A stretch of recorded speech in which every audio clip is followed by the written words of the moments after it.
فاتحہ۔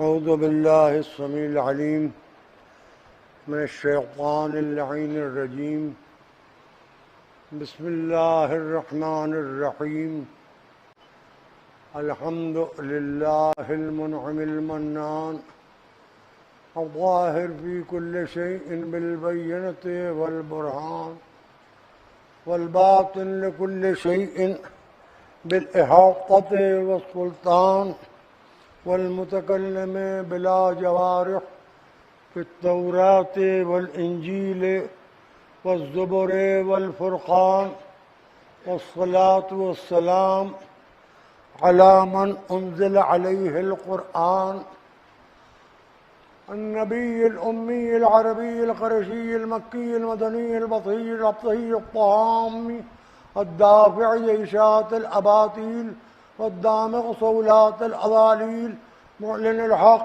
بالحق أبي القاسم محمد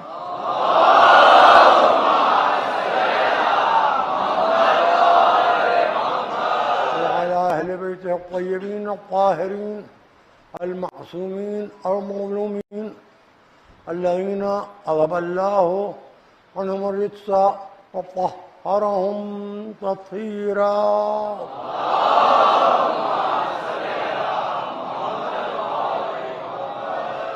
اما بعد فقد قال رسول اللہ صلی اللہ علیہ وآلہ وسلم، حسین منی وانا من الحسین، احب اللہ من احب حسینا وابغض اللہ من ابغض حسینا، صلوات بر محمد علیہ۔ حضرات، کل میں بھول گیا تھا، میرے بہت ہی بچپن کے دوست تھے اور بڑے قریبی تعلقات تھے میرے ان کے، مرزا اقبال حسین صاحب مرحوم وزیر گنج میں رہتے تھے۔ کل ان کی بہن کا میرے پاس فون آیا تھا کہ ان کے لیے ایک سورہ فاتحہ پڑھوا دیے، تو مرزا اقبال حسین صاحب اور جتنے بھی مومنین و مومنات اس کائنات، اس دنیا میں، اس جنت میں ستارے، ان سب کے لیے ایک مرتبہ سورہ فاتحہ اور 3 مرتبہ قل ہو اللہ کی تلاوت کر دیجیے۔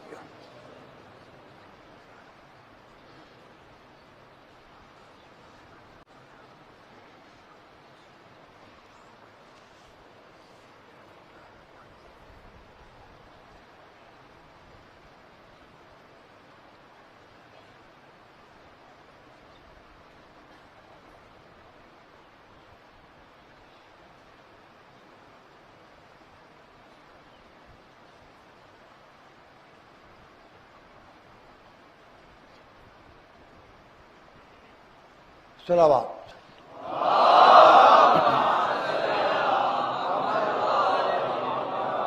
عنوان ہے منیت، منیت اور رسول حسین، اور تلاوت ہو رہی ہے رسول کے ان الفاظ کی کہ کوئی فرقہ بھی ان الفاظ کا منکر نہیں ہے۔ جو لا الہ الا اللہ کہتا ہے، مانتا ہو یا نہ مانتا ہو، جو محمد رسول اللہ کہتا ہے، مانتا ہو یا نہ مانتا ہو، جو 5 وقت کی نماز پڑھتا ہے، پڑھتا ہو یا نہ پڑھتا ہو، جو نماز میں محمد و آل محمد پر صلوات بھیجتا ہے، بھیجتا ہو یا نہ بھیجتا ہو، جو روزہ رکھتا ہے، کسی وقت بھی ترک سحر کرتا ہو یا نہ کرتا ہو، جو افطار کرتا ہے، کسی وقت بھی روزہ کھول لیتا ہے یا نہ کھولتا ہو، جو حج کو جاتا ہے طواف نساء کرتا ہو یا نہ کرتا ہو، جو زکوٰۃ ادا کرتا ہے صرف اترانے کے لیے یا خوشنودی خدا کے لیے، زکوٰۃ دیتا ہو یا نہ دیتا ہو، جو اپنے آپ کو رسول کا کلمہ گو کہتا ہے، کلمہ دل سے پڑھتا ہو یا نہ پڑھتا ہو، جو اپنے آپ کو رسول کا امتی کہتا ہے، مزاجن چاہے ابو جہل کے ساتھ ہو یا نہ ہو، جو اپنے آپ کو صاحب اسلام کہتا ہے، خواہ اس کا تعلق اسلام کے احکام سے ہو یا نہ ہو، جو اپنے کو صاحب ایمان کہتا ہے، خواہ کل ایمان سے محبت کرتا ہے یا نفرت کرتا ہے، سب یہ مانتے ہیں کہ عبداللہ کے یتیم نے، ابو طالب کی گود کے پلے ہوئے نے، شب ہجرت اپنے بستر پر نیند کی جانشینی تک ابو طالب کے بیٹے کو دینے والے نے بیداری کی جانشینیاں تو بہت دیکھی، خواب کی جانشینی کسی نے خواب میں بھی نہ دیکھی ہے،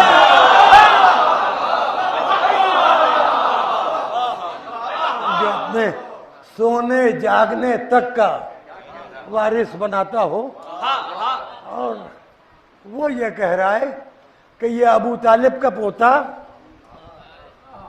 یہ ابو طالب کا پوتا،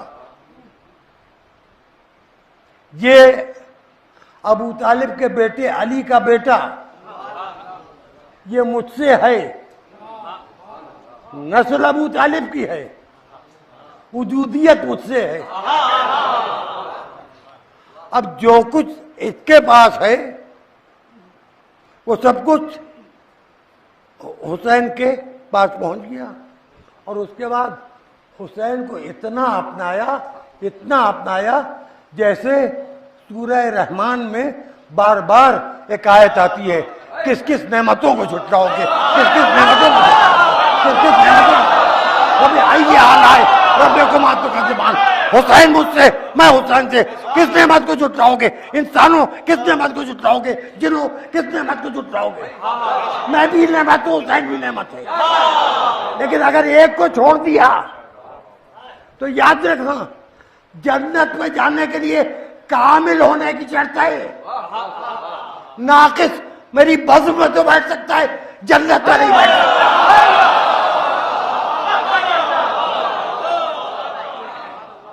اب دیکھیں میں یہ سمجھا تھا کہ بڑا آسان سا موضوع ہے، منیت رسول حسین، یعنی منیت جو ہے اس کے لیے کتنے لفظ ڈھونڈوں، اپنائیت، ایک دوسرے میں حل ہو جانا، ایک دوسرے میں جذب ہو جانا،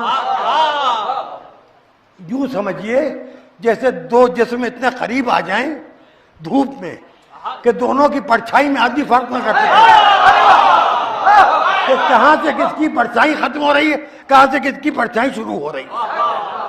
اب حسین رسول کے بغیر اس کی سمجھ میں آ جائیں گے جو ابو سفیان کی اولاد ہے،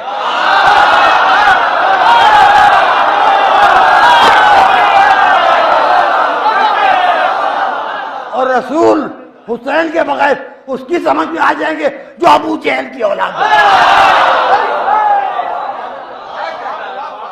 اب اتنی بڑی بات رسول نے کہہ دی، اچھا وہ تو کچھ نہ کچھ کہا ہی کرتے تھے، بہت کچھ رسول کی طرف منسوب ہے۔ ایک دن میں غور کر رہا تھا کہ اگر ساری حدیثوں کو صحیح مان لیا جائے تو رسول کی عمر کتنی؟ 63 سال۔ پیدا ہوتا ہی اگر رسول نے بولنا شروع کیا ہو اور زندگی کے آخری لمحے تک مسلسل بولتے رہوں تو اتنی حدیثیں نہیں ہو سکتی جتنی ملتی ہیں۔ اس کا مطلب یہ کہ فیکٹریاں تھیں، پہلی فیکٹری دمشق میں بنی تھی حدیثیں گڑھنے کی، اور کیا کیا حدیثیں گڑھی گئی ہیں۔ اگر ان حدیثوں میں سے کچھ کوئی اپنا لیتا ہے، اور سیرت رسول کے بارے میں کیا کیا افسانے گڑھے گئے، اس میں سے کوئی ہندو اپنا لیتا ہے تو کبھی رنگیلا رسول لکھ دیتا ہے، کبھی نکل شرما بن جاتا ہے، سب ہے مسلمانوں کی کتابوں میں۔ میاں پہلے اپنے سر کو تن سے جدا کرو،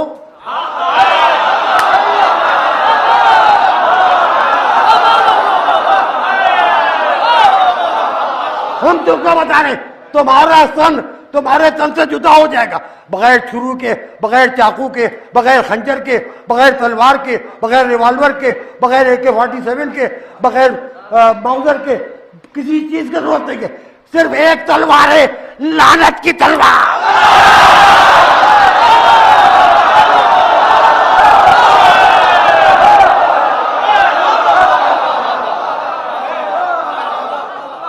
دل سے جھوٹوں پر لعنت کرنا سیکھ جاؤ، اور ان کو ان کے تن ان کے سروں سے جدا کرو، ان پر لعنت کرو جنہوں نے رسول کی طرف جھوٹے الفاظ منسوخ کیے، جنہوں نے جھوٹی حدیثیں گڑھیں، جنہوں نے اپنے ذاتی فائدوں کے لیے رسول کو بدنام کیا، جنہوں نے بادشاہوں کے کیریکٹر کو عالم ہوتے ہوئے بادشاہوں کے کیریکٹر کی خرابیوں کو سیرت النبی بنا دیا۔ یہ سب قابل لعنت افراد ہیں، اور یہ یاد رکھیے گا کہ رسول کی ذات سے، رسول کی وجود سے، پیدائش سے لے کے آخری لمحے تک رسول کی ذات سے نقصان پہنچانے والوں کو نقصان دینے سے تو روکا گیا ہے، کسی فائدہ پہنچانے والے کو نقصان نہیں پہنچایا گیا ہے۔ یہاں لفظ آتا ہے تبلیغ۔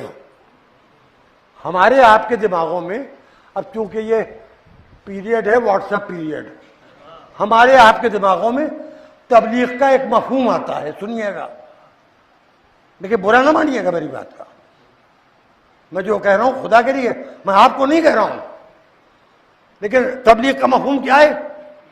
منڈا ہوا سر، اس پر ایک گول ٹوپی، نائی کے نام سے نفرت کرنے والی داڑھی۔ میں آپ کو نہیں کہہ رہا ہوں، لیکن برا نہ مانیے گا، نائی کے نام سے نفرت کرنے والی داڑھی، مڑی ہوئی مونچھیں، اتنا فضول خرچی کا اشتہار کرتا کہ جس کے بعد پیجامے کی ضرورت ہی نہیں۔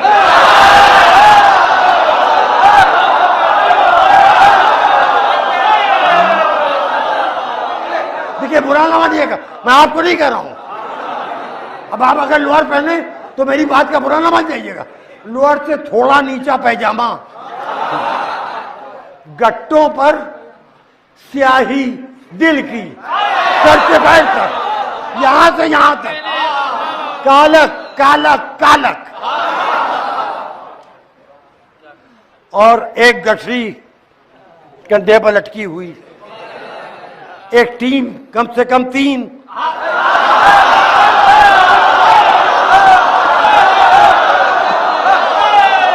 دیکھیں برا نہ مانیے گا، میں آپ کو نہیں کہہ رہا ہوں، خدا جانتا ہے میں آپ کو نہیں کہہ رہا ہوں، رسول کو گواہ کر کے کہہ رہا ہوں، میں آپ کو نہیں کہہ رہا ہوں، میں اپنے دین ایمان کی قسم کھا کے تو میں آپ کو نہیں کہہ رہا ہوں، چہاردہ معصومین گواہ میں آپ کو نہیں کہہ رہا ہوں، حق شہداء کربلا کی قسم میں آپ کو نہیں کہہ رہا ہوں، برا نہ مانیے گا، برا نہ مانیے گا۔ اس کے بعد وہ گٹھری کم سے کم 3، زیادہ سے زیادہ اور لوگ، اور کسی بھی گاؤں کی، کسی بھی محلے کی، کسی بھی مسجد میں رات کو قیام، معلوم ہوتا ہے سب اللہ کے سمجھے آنے والے ہیں، ان کا اپنا گھر نہیں۔ دیکھیے برا نہ مانیے، برا نہ مانیے، میں آپ کو نہیں کہہ رہا ہوں، میں آپ کو نہیں کہہ رہا ہوں، میری بات کا برا نہ مانیے گا، معاف کیجیے گا، میں آپ کو بالکل نہیں کہہ رہا ہوں۔ اب اس کے بعد کیا ہوا؟ ان کا یہ تو معلوم نہیں کون کون سی تو اصطلاحیں نکلی ہیں، کیا کیا ہے، ان کا ان کی فنڈنگ کہاں سے ہوتی ہے؟ اب یہ ہم سے کیا مطلب؟ ہماری فنڈنگ ہوتی ہے عزا خانوں سے، ہم کھاتے ہیں حسین کی خیرات، ہم کھاتے ہیں آل محمد کا صدقہ، ہم اپنی فنڈنگ بتا سکتے ہیں کہاں سے ہو سکتی ہے؟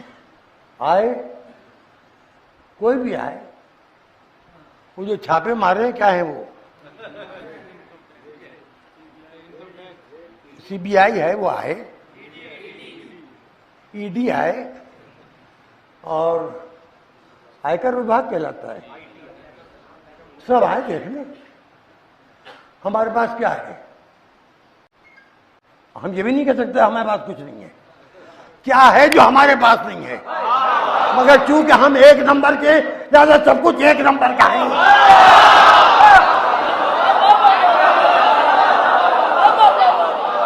نہ ہم 2 نمبر کے، نہ ہمارا مال 2 نمبر کا، نہ خدا نہ خواستہ ہماری آل 2 نمبر کی.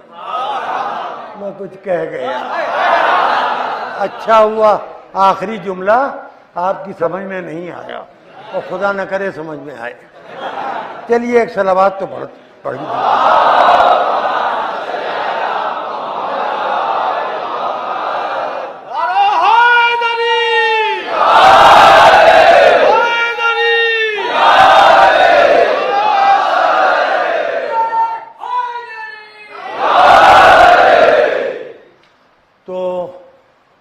یہ ہو گئی تبلیغی جماعت. پھر اس کے بعد میں کہا کہ وہ مدرسوں پر آج کل مجھے تو کچھ خبر ہے نہیں، میں تو جو دیکھ رہا ہوں وہی آپ کو بتا رہا ہوں. اب آئیے جائیے یہ رافضیوں کے شیعوں کے مدرسوں میں گھسیں. یہاں ہمارے مولوی نوجوانی میں بھی اتنے مزمحل کے معلوم ہوتا ہے کہ 3 دن سے بخار چڑھا ہوا ہے. بچے ان کی پوری کوشش ہے کسی صورت سے مجلس پڑھنا سیکھ جائیں. اگر مجلس نہیں پڑھنا سیکھ سکتے تو پھر اتنا اچھا یاد کر لیں کورس کہ اسی مدرسے میں ہم بھی مدرس لگ جائیں، کچھ ہماری بھی تنخواہ ہو جائے، یا کہیں کسی اثنا عشری شیعوں کی مسجد میں ہمیں پیش نماز کی جگہ مل جائے، کسی گاؤں دیہات میں ہم امام جمعہ ہو جائیں، قم چلے جائیں، نجف چلے جائیں، وہاں سے معصومہ قم امام رضا کا صدقہ لے کے، وہاں سے جامعہ نبوی کا صدقہ لے کے 2-4 لفظ سیکھ لیں. یہ جذبہ ہے طالب علموں میں. مدرسوں میں یہ جذبہ ہے کہ بھئی بچے کو اتنا پڑھا لکھا دو کہ کل روز محشر اس کے ماں باپ ہم سے سوال نہ کریں. یہاں جہاد کا جیم ہے ہی نہیں، کیونکہ ہمارے ہاں جہاد امام معصوم کے اختیار میں ہے، امام پردہ غیب میں ہے. اثنا عشری شیعوں پر ساری دنیا میں جہاد ساقط ہے، دفاع ہے، سیلف ڈیفنس ہے. اس سیلف ڈیفنس کے لیے 120 نمبر بھی ہے. سیلف ڈیفنس کے لیے آدمی اگر زیادہ خطرے محسوس ہو رہا ہے باقاعدہ اپلائی کرے، انکوائری ہوگی، اس کو اسلحہ مل جائے گا، اسلحہ رکھے اور اس اسلحہ کا مظاہرہ نہ کرے. اسلحہ اپنی حفاظت کے لیے رکھے، دوسرے کو ڈرانے کے لیے نہ رکھے. دیکھیے یہ سب چیزیں اپنی جگہ پر ہیں.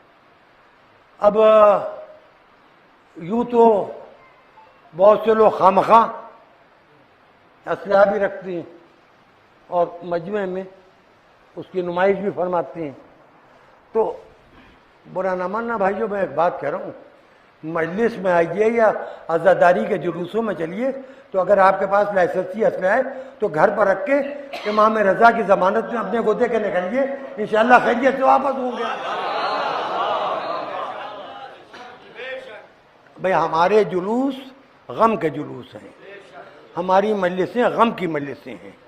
غم اسلحہ کے زور پر نہیں منایا جاتا ہے، غم آنسوؤں کے زور پر منایا جاتا ہے. ایک صلوات پڑھ دیں باآواز.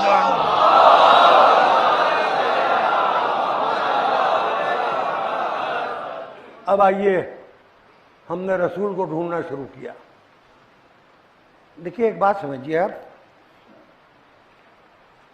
وکیل کو آپ وکیلوں میں ڈھونڈیں گے نا، ڈاکٹر کو ڈاکٹروں میں ڈھونڈیں گے نا، انجینئر کو انجینئروں میں ڈھونڈیں گے، شاعر کو شاعروں میں ڈھونڈیں گے، ادیب کو ادیبوں میں ڈھونڈیں گے، نقاد کو نقادوں میں ڈھونڈیں گے، انجینئر کو انجینئروں میں ڈھونڈیں گے، آرکیٹیکٹ کو آرکیٹیکٹس میں ڈھونڈیں گے. آپ انبیاء میں رسول کو ڈھونڈیے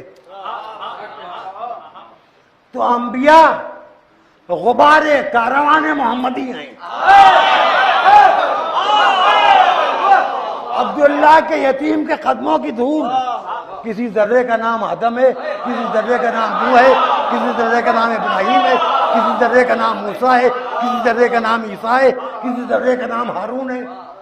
اس کی نگاہ کرم کا نام، اس کی نگاہ کرم کا نام جنت ہے. اگر کسی سے خفا ہو جائے تو اس سے، جس سے رسول کو ناراض ہونا ہے، اس کے لیے جہنم بنایا. اور رسول نے اپنے دونوں جذبے، خوشی اور غم کے، غدیر میں مکمل طور پر علی کو دے دیے. اور اس کے بعد کہا اگر علی کے دشمن نہ ہوتے تو اللہ جہنم کو خلق نہ کرتا. ارے یہ جملہ سن لیجئے بھائی، خدا کے لیے میں علماء کرام سے معافی چاہتا ہوں، میں خطبہ و مبلغین سے معافی چاہتا ہوں.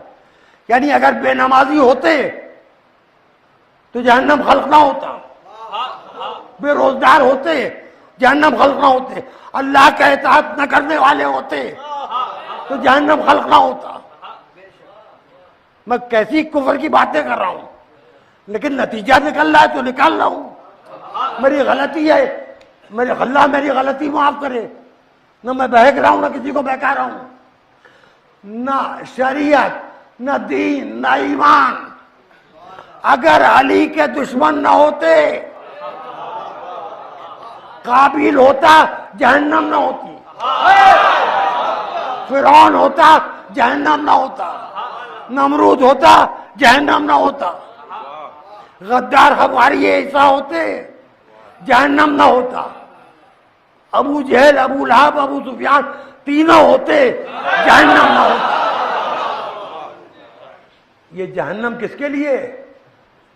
علی کے دشمنوں کے لیے. یا رسول اللہ آپ نے کیا کہہ دیا؟ آپ تو تبلیغ کے لیے آئے، آپ الٹی تبلیغ کر رہے ہیں. ہم تو مبلغوں سے سنتے ہیں کہ جب مجمع جمع ہو تو روزے پڑھو، نماز کی پڑھو. علی کے فضائل کہاں تک کے سناؤ گے؟ کیا رکھا ہے خیبر میں؟ کیا رکھا ہے خندق میں؟ کیا رکھا ہے شب ہجرت؟ کیا رکھا ہے مرحب کے قتل میں؟ ارے قوم پر تبلیغ کی جا رہی ہے، ہدایت دی جا رہی ہے.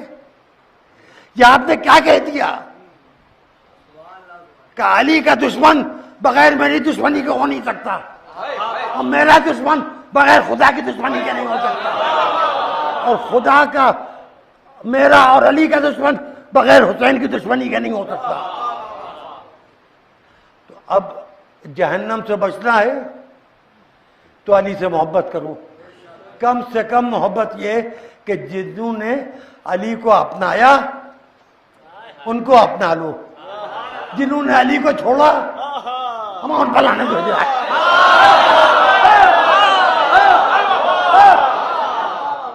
کیا لینا دینا ہے؟ اب یہاں پہ ایک بات، مجھے بہت عالم آدمی تھے اور لکھ کے تقریریں کرتے تھے، میرا ان کا ایک دو کانفرنسوں میں ساتھ بھی ہوا ہے. بھٹو کے زمانے میں پاکستان کے انفارمیشن براڈ کاسٹنگ منسٹر تھے مولانا کوثر نیازی. کئی انٹرنیشنل کانفرنسوں میں میرا ان کا ساتھ رہا ہے. وہ ایک بات کہی تھی انہوں نے ایک دفعہ جشن مولود کعبہ میں، عالمی اردو کانفرنس کی طرف سے جشن مولود کعبہ ہوا تھا دہلی میں. انہوں نے اس میں اپنی تقریر میں ایک بات کہی تھی کہ جو قلم ابو سفیان کے ایمان پر زور دیتا ہے وہی قلم ابو طالب کے کفر پر زور دیتا ہے. اور مولانا کوثر نیازی اہل سنت تھے، شیعہ نہیں تھے، آدمی سمجھدار تھے. دیکھیے جب آدمی پڑھ لکھ جاتا ہے تو سمجھ تو جاتا ہے کہ غلطی کدھر ہے. اب اس کے حالات ہیں، اسے مدرسہ چلانا ہے، اسے اپنا اس کے اوپر جو ذمہ داریاں ہیں ان کو پورا کرنا ہے. اب اس کو تو بہرحال سعودی مزاج پر رہنا ہی پڑے گا، قطری مزاج پر رہنا ہی پڑے گا، دیناری مزاج پر رہنا ہی پڑے گا، درہمی مزاج پر رہنا ہی پڑے گا. وہ گاندھی کا روپیہ کہاں سے قبول کر لے گا؟ کہاں سے وہ گرتے ہوئی کرنسی قبول کرے گا؟ جانتے سب ہیں، دل سب کا جانتا ہے. تو حسین تک آتے آتے جس کو دیکھیے ہم تو حسین کے چاہنے والے ہیں سب، ہمیں یزید سے نفرت ہے. تو یہ بتاؤ کہ حسین ایک دن میں تو حسین بنے نہیں. حسین میں نیت محمد کو منحصر ہیں، اور محمد کی وجودیت سبب تخلیق حیات و کائنات ہے. اور یزید ایک دن میں نہیں بنا، یزید بنتے بنتے بنا ہے۔ قابیل کا حسد، پسر نوح کی بغاوت، فرعون کی کمینگی، شداد کی دولت، نمرود کی آتش حسد، اصحاب عیسیٰ کی غداری، ابو سفیان اندھے کی اندھی دشمنی،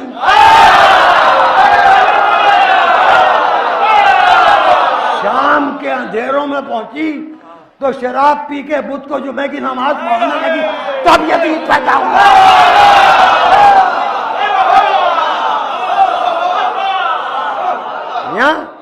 غصے میں آپ کسی کو دیے یزید ہے، آسان نہیں ہے یزید بننا۔ جنگلی عورت کا بیٹا تھا، ماں بال بھاگ جاتی تھی، امیر شام سپاہیوں کو بھیج کے اس کی ماں کو پکڑوا کے بلاتے تھے، اس کا محل میں دل نہیں لگتا تھا۔ وہ جنگلی سرائی عرب بالکل بدی دیہاتن تھی، یزید کی ماں کوئی معمولی عورت نہیں تھی، ایسی تھی کہ اس کو ڈھونڈنے کے لیے 50 سپاہیوں کے قافلے نکلتے تھے۔ جس عورت کو 50 مرد ڈھونڈنے نکلتے ہو اس کو آپ معمولی سمجھتے ہیں؟ ادھر آئیے، مقابلہ کس سے ہے؟ ایک بیوی اپنی چادر لیے بیٹھی ہے، نبوت مرض محسوس کر رہی ہے، کمزوری محسوس کر رہی ہے، اس لیے زوجاؤں کے ہوتے ہوئے اسے اپنی کسی زوجہ کی چادر سکون کا سبب نظر نہیں آ رہی ہے۔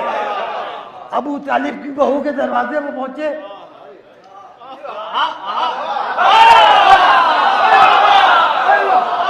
یہ دروازہ تو ہے کہ رسول عربی بھی جس دروازے پر مانگنے جاتے ہیں۔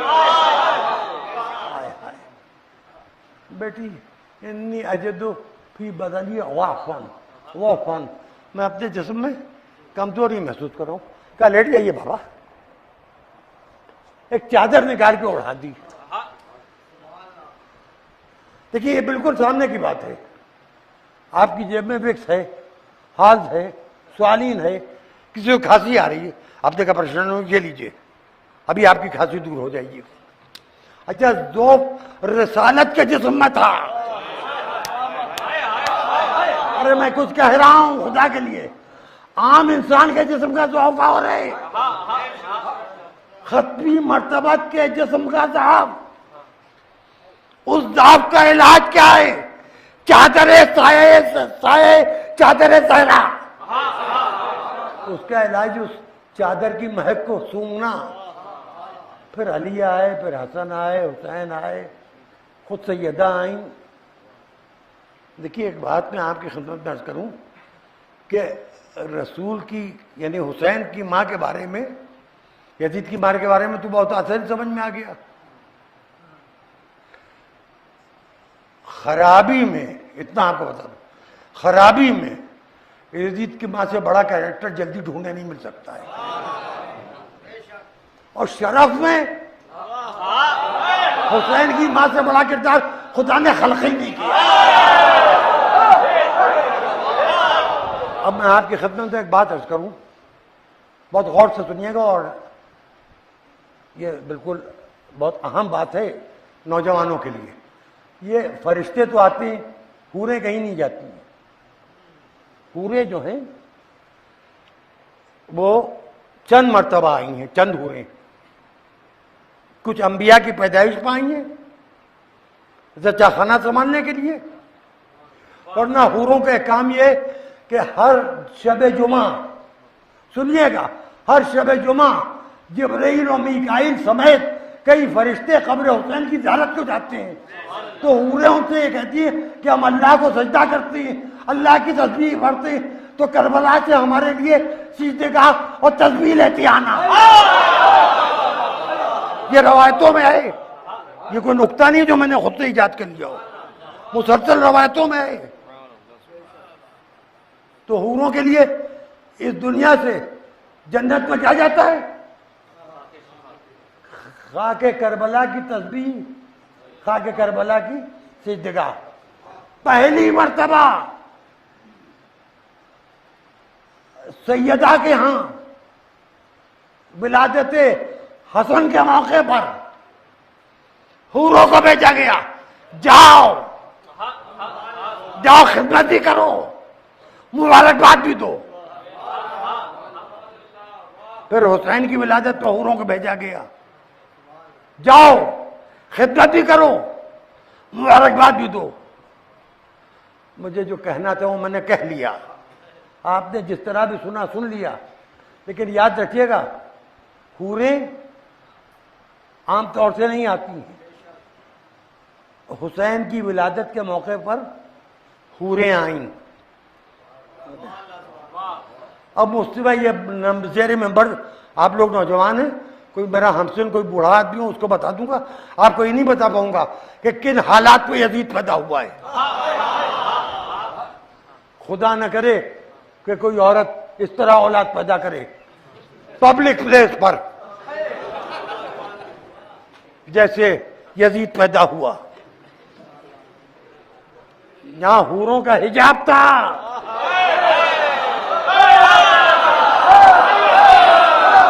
وہاں تماشبینوں کا مجمع تھا. اب کیا کہوں، تہذیب منبر کے علاوہ ذاتی تہذیب بھی اجازت نہیں دیتی. تو یوں سمجھ لیجئے کہ جتنی خرابی 1,24,000 عورتوں میں ہو سکتی ہے اتنی اکیلی یزید کی ماں میں تھی. یزید ہونا آسان نہیں ہے. اب اس کے بعد یزیدی ہونا بھی آسان نہیں ہے. عمر ابن سعد کوئی معمولی چیز نہیں تھا، فرمولا کوئی معمولی چیز نہیں تھا، خولی کوئی معمولی چیز نہیں تھا، سنان ابن انس کوئی معمولی چیز نہیں تھا. سنیے 72 خاک شفا کے پتلے حسین کے ساتھ تھے اور لاکھوں نجاستوں کا اجماع یزید کے ساتھ. اور اس وقت مقتل میں جان محمد تھی. خطرہ یہ تھا کہ یا رسول قتل ہو جائیں گے اور ہمیشہ کے لیے رسالت کا سلسلہ ختم ہو جائے گا، دین ختم ہو جائے گا، یا رسول بچ جائیں گے. اللہ نے کہا میرے حسین تجھے میرے محمد نے اپنایا ہے کہ انا من الحسین. اے حسین میں تجھے ایک ایسا بیٹا دوں گا کہ جسے دیکھ کے لوگوں کو محمد یاد آئیں گے. آج 6 محرم ہے، صبح سے عام مجلسوں میں علی اکبر کے مصائب سن رہے ہیں.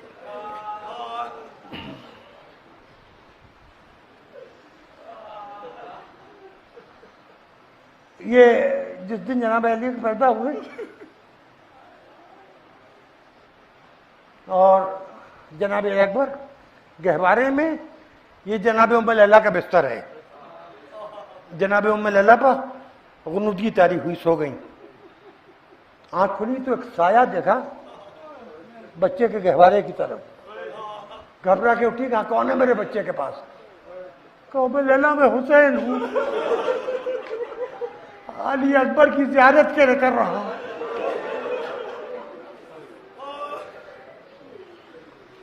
یہ چچا بھتیجے جب مدینے کی گلیوں میں نکلتے تھے، عباس و علی اکبر، تو بوڑھے یہ کہتے تھے کہ علی اور رسول یاد آ رہے ہیں. عباس علی کی تصویر، علی اکبر رسول کی صورت. قافلہ روانہ ہونے والا ہے مدینے سے. کچھ علق کے خصوصیت بہت روئیں گے آپ انشاءاللہ. اور یہ 27ویں رجب یا 26 رجب کا دن گزر کے رات کا وقت ہے. جناب فضہ جناب علی اکبر کے پاس آئیں اور جناب فضہ نے جناب علی اکبر سے کہا شہزادے سنو، تمہاری دادی تمہارے پھوپھیوں کو اور تمہارے باپ چچا کو خدمت کے لیے معمور کر گئی تھی مجھے، اور میں نے وہ خدمت اپنی کوششوں بھر انجام دیے. کہا ہاں آپ تو ہمارے اتنا قریب ہیں کہ آپ ہمارے خاندانی ایک فرد ہیں آپ. کہا علی اکبر میں نے اتنے دن میں ایک چیز دیکھی ہے کہ آقا حسین تمہاری بات رد نہیں کرتے اور بی بی زینب تو انتظار میں رہتی کہ تم کچھ کہو اور فوراً وہ کر گزرے. میرا ایک کام کر دو. کیا گفتگو یہ ہو رہی ہے کہ فضا بہت بوڑھی ہو گئی ہے اور قافلے میں نہ لے جایا جائے, فضا کو یہیں چھوڑ دیا جائے. تم اگر پھوپھی سے اور بابا سے سفارش کر دو گے تو میں روزہ محشر جناب سیدہ سے شرمندہ ہونے سے بچ جاؤں گی. جناب علی اکبر نے کہا میں ابھی کہتا ہوں. جا کے کہا بابا فضا کو ساتھ لے چلیے. کہا بہت بوڑھی ہو گئی, کمر کمزور ہو گئی. کہا بابا میں آپ سے گزارش کر رہا ہوں, دادی نے آپ کو ان کے سپرد کیا تھا, اب آخری وقت ہے ان کا. کہا بڑے مصائب ہے راستے میں. کہا بابا فضا آپ کی جدائی کو سب سے بڑی مصیبت سمجھتی ہے. اس کے بعد گھر میں آئے, جناب زینب سے کہا پھوپھی میں چاہتا ہوں کہ فضا سچ جائے. کہا بالکل سچ جائے گی. تم نے کہہ دیا علی اکبر اب تو سوال ہی نہیں پیدا ہو. قافلہ مدینے سے نکل رہا تھا. فضا نے قبر رسول کی طرف دیکھ کے ایک جملہ کہا, یا رسول اللہ یہ فضا جا رہی ہے اور جانے والوں پر قربان ہونے کے لیے جا رہی ہے.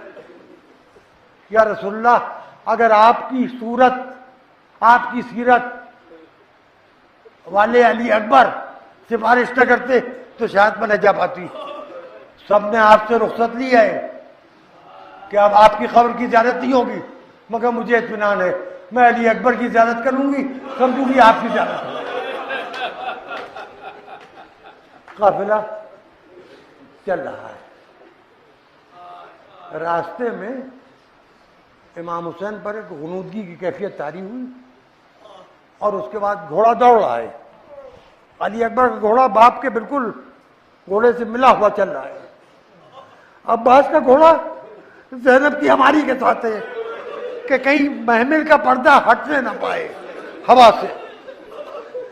حسین نے کہا انا للہ و انا الیہ راجعون. علی اکبر نے کہا بابا کیا بات ہے, کلمہ استرجاع کیوں زبان پہ جاری کیا؟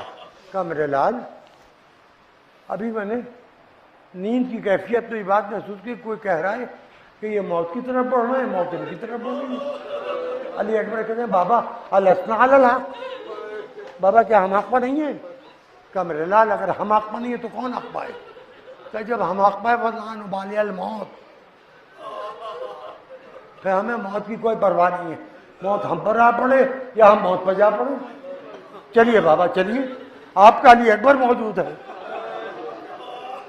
حسین کا ایک جملہ سنیے, علی اکبر تم میری آنکھوں کی روشنی ہو, علی اکبر تم میرے دل کا چین ہو, علی اکبر تم میرے بڑھاپے کا سہارا ہو.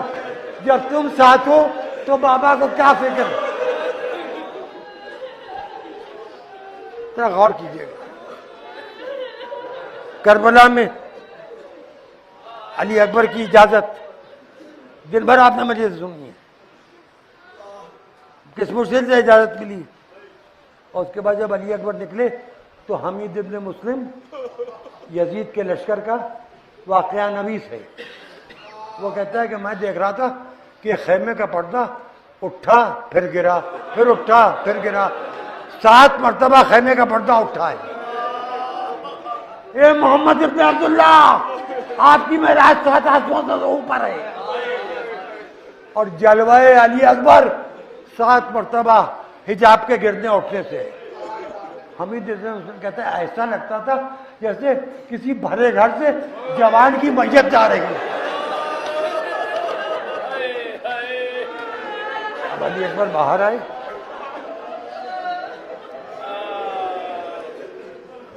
حسین سے ایک جملہ سنیے گا حسین نے کہا علی اکبر ایک بات بتاؤ. کہا جی بابا فرمائیے. کہا تمہیں بہن زینب نے اجازت کیسے دے دی؟ کہا بابا میں نے پھوپھی سے کہا کہ ایک خنجر ہے 2 گلے ہیں، یا آپ کو بچا لیں یا مجھے بچا لیں. جیسے ہی میں نے کہا پھوپھی نے کہا جاؤ علی اکبر جاؤ. حسین نے سر جھکا لیا. اب علی اکبر جو بابا کو گھوڑے پر سوار کرتے تھے، جو بابا کی سواری اتارتے تھے، خدا سب کے جوانوں کو سلامت رکھے. بڑھاپے کے سہارا ہوتی ہے اولاد. یہاں منظر بدلا ہوا ہے. ایک ہاتھ سے لگام پکڑی، ایک ہاتھ سے رکاب پکڑی. علی اکبر ہمارے کندھے پر ہاتھ رکھ کے گھوڑے پر سوار ہو جائے. علی اکبر گھوڑے پر بیٹھے. کہا بابا اب آپ ذرا پیچھے چلے جائیے، میں جا رہا ہوں. کہا علی اکبر میں پیچھے نہیں آؤں گا، میں اس بلندی پر جاتا ہوں جب تک کہ میرا تمہارا سامنا رہے پیچھے مڑ مڑ کے دیکھتے رہنا.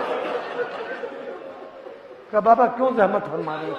کہا علی اکبر تم صاحب اولاد نہیں ہو،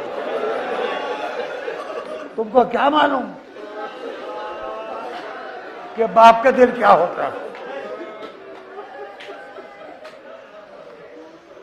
ادھر جناب ام لیلا نے ایک کام اور کیا کہ خیمہ گاہ کے دروازے پر آ گئی اور پردے سے حسین کا چہرہ دیکھ رہی ہیں کہ اگر چہرہ بدلے گا تو اس کا مطلب یہ میرا بچہ مصیبت تھی.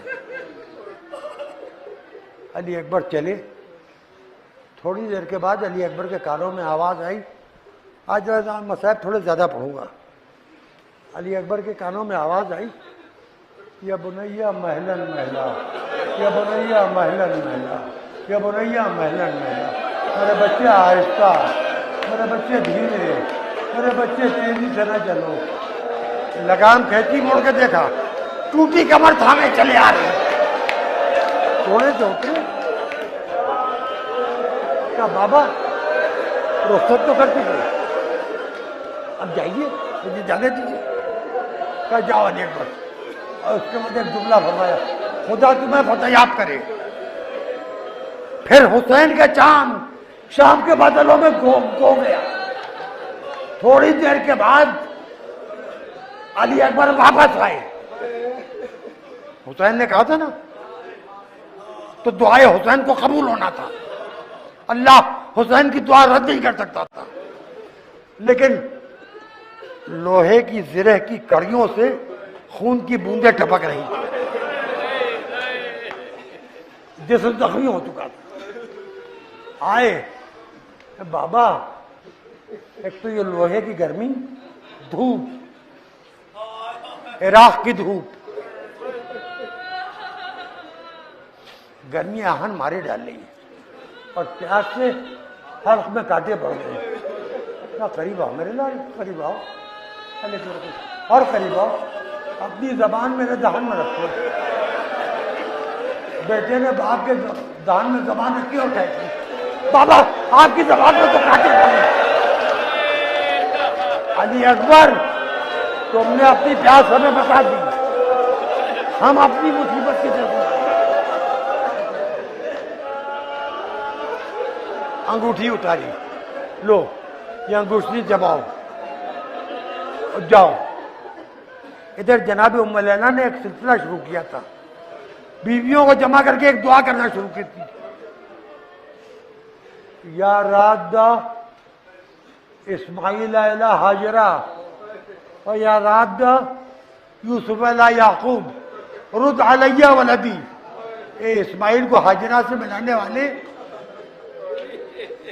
اے یوسف کو یعقوب سے ملانے والے، میرے بچے کو مجھ سے ملا دے.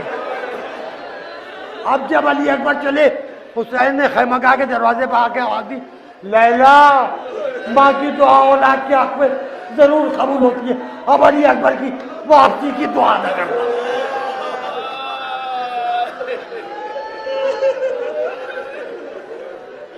بس اب حسین ایک بلندی پر ہے،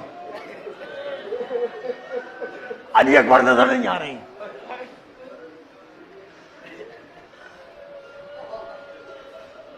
جملہ سنیے گا. ایک مرتبہ شبیہ رسول شبیہ ذوالجلال سے گرا. علی اکبر نے بابا آخری سلام. چلے گرے چلے گرے اٹھے یا علی یا علی یا علی. آواز تو اٹھاؤ, آنکھیں دھندلا گئی ہیں. آؤ آؤ بابا آؤ. کہاں پہنچو؟ آئیے بابا آئیے. پہنچے. علی اکبر تمہارا تو پورا سینہ خون سے رنگا ہوا ہے. کہا بابا سینے میں درد بہت ہو رہا ہے. کہا کیا ہوا؟ کہا بابا ظالم نے برچی ماری تھی, ویسے ہی میں نے گھوڑا موڑا, اس کے بعد سے سینے میں بہت درد ہے.